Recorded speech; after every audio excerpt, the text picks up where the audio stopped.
semua, nama aku Dayu dan di sini aku menjelaskan pengertian dari perencanaan keuangan. Perencanaan keuangan itu adalah sebuah proses menyusun strategi ataupun langkah-langkah bagi kita untuk menentukan tujuan keuangan, baik dalam jangka pendek, menengah maupun jangka panjang. Tentu saja kita harus memerlukan untuk mengatur seperti kebutuhan di masa depan ataupun risiko-risiko yang dapat terjadi di masa mendatang. Selanjutnya ada aspek-aspek perencanaan keuangan. Jadi yang pertama dari aspek perencanaan keuangan itu adalah penilaian keuangan pribadi. Jadi penilaian keuangan pribadi itu meninjau dari pemasukan dan juga pengeluaran dari usaha kita. Jadi sehingga lebih terstruktur dan juga jelas. Yang kedua itu ada strategi anggaran atau yang disebut dengan budgeting. Jadi strategi anggaran atau budgeting itu membuat rencana pengeluaran dari tabungan bulanan kita. Jadi supaya tidak melebihi dari apa yang sudah kita tetapkan. Lalu selanjutnya itu adalah perlindungan keuangan, di mana perlindungan keuangan ini sangat penting yang dapat berbentuk seperti asuransi dan juga perlindungan properti. Lalu selanjutnya itu ada perencanaan pajak dan juga warisan, di mana perencanaan dan pajak dan juga warisan ini akan terus ada selama keuangan kita itu masih berjalan, sehingga itu sangat penting dan juga harus dipikirkan atau direncanakan secara matang. Dan sama halnya dengan warisan itu harus diwariskan kepada pihak yang jelas.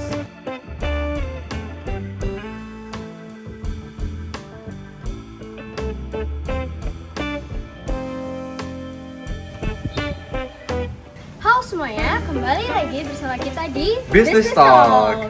Bersama saya Bagus. Dan saya Lauren. Jadi kami lagi di Sanur nih.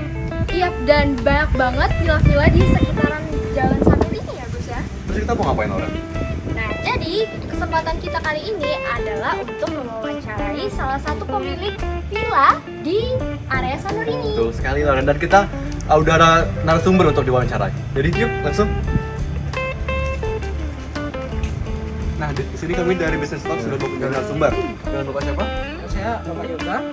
Nah, jadi di sini kita dari Business Talk kita mau minta izin sebelumnya buat menyusuri villa Bapak sekaligus bertanya-tanya tentang bisnis Bapak ini. Oh boleh. Silakan masuk. Silakan. Yuk.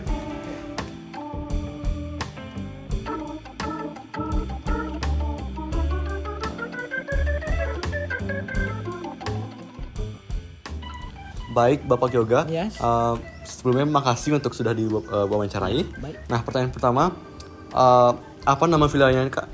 Oh, villanya Saridana Villa. Dan sudah berumur berapa tahun villanya? Villa ini sih udah berumur 6 tahun.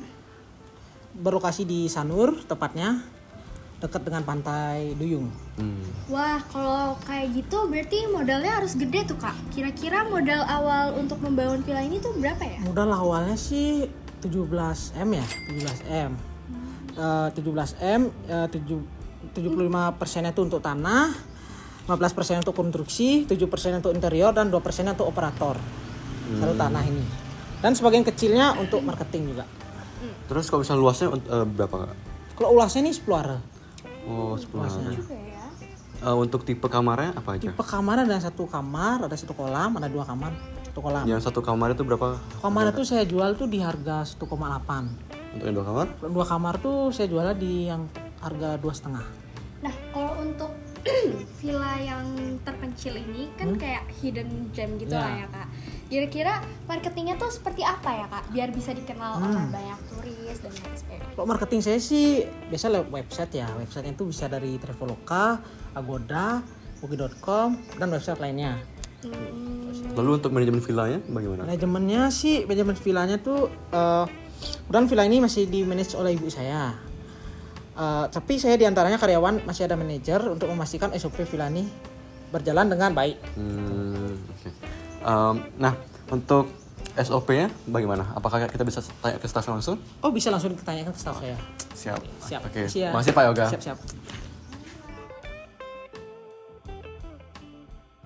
Dengan namanya siapa beli? Tangkas, Untuk pekerjaannya apa di sini? housekeeping. Untuk SOP housekeeping di sini apa beli? Tak boleh santai-santai dalam bekerja. Terus kalau misalnya gaji, beli berapa dapat per bulan? 6 juta. Untuk per bulannya? Iya. Terus kalau misalnya sama gaji segitu cukup beli? Kurang. Oh kurang? Iya, kurang banget. Iya. Apa tantangan terbesar menjadi staffnya beli di sini? Ya, penuh tantangan. Apa tuh misalnya? Ya banyak lah. Paling parah apa? Biasanya apa gitu? Tamu-tamu komplain gitu.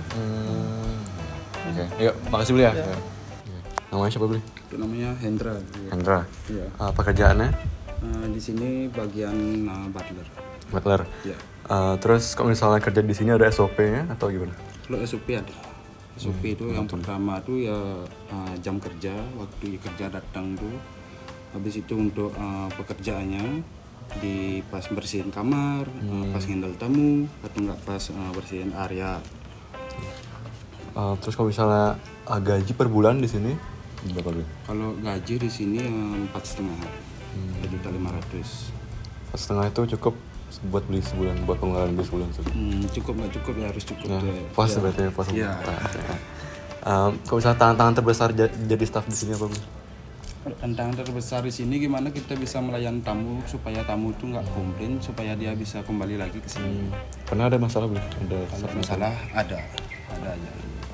paling parah apa biasanya? Kalau Biasanya paling parah itu kebersihan kamar terutama di kamar mandi sama di bed.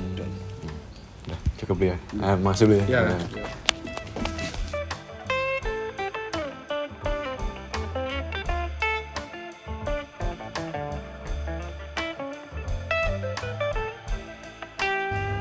Nilai gemar belajar juga terlihat dari cara mereka menggali informasi bisnis langsung dari pemilik usaha. Untuk membangun Saria Villa, dibutuhkan modal sekitar 17 miliar rupiah, sekitar 75% untuk tanah, 15% konstruksi, 7% interior, dan 2% operasional dalam setahun. Dan sebagian kecil untuk pemasaran. Dana ini dikelola dengan cermat agar villa berjalan optimal. Dari sini, kita belajar bahwa pengelolaan keuangan sangat penting dalam bisnis. Anak Indonesia hebat selalu gemar belajar, termasuk dari pengalaman orang lain dan informasi tambahan setelah wawancara.